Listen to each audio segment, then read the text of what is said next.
جب تک تم اپنی خودی کے احساس میں سرمست ہو، تم کسی باکمال کے کمالات کی کیا قدر کر سکتے ہو؟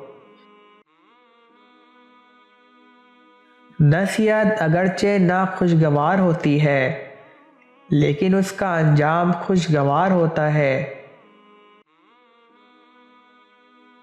جو شخص بچپن میں تمیز نہیں سیکھتا، بڑا ہو کر بھی نہیں سیکھتا۔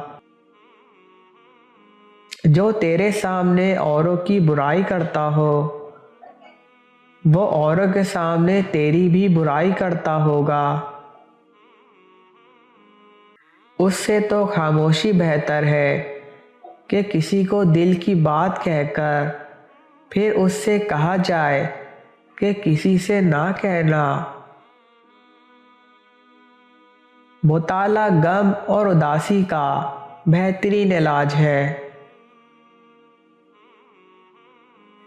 تو نیک ہو اور لوگ تجھے برا کہیں، اس سے بہتر ہے تو برا ہو اور لوگ تجھے نیک کہیں۔ کمزوروں پر رحم نہ کھانے والا طاقتوروں سے مار کھاتا ہے۔ کسی کو اچھے عمل سے دلی خوشی دینا 1000 سجدے کرنے سے بہتر ہے۔ صبر کا دامن ہاتھ سے نہ چھوڑو، ہر کام آسان ہونے سے پہلے مشکل ہوتا ہے۔ اگر چاہتے ہو کہ تمہارا نام باقی رہے تو اپنے بچوں کو اچھے اخلاق سکھاؤ۔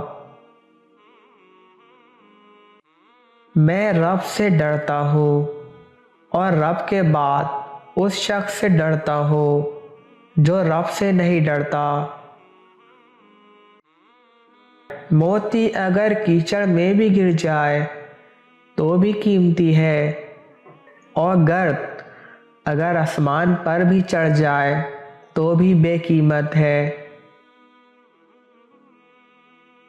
نادان ڈھول کی مانند ہوتا ہے، بلند آواز ہوتا ہے مگر اندر سے خالی ہوتا ہے۔ رزق کی کمی اور زیادتی دونوں ہی برائی کی طرف لے جاتی ہے۔ آدمی کے جھوٹا ہونے کے لیے اتنا ہی کافی ہے کہ وہ ہر سنی سنائی بات پر یقین کر لے۔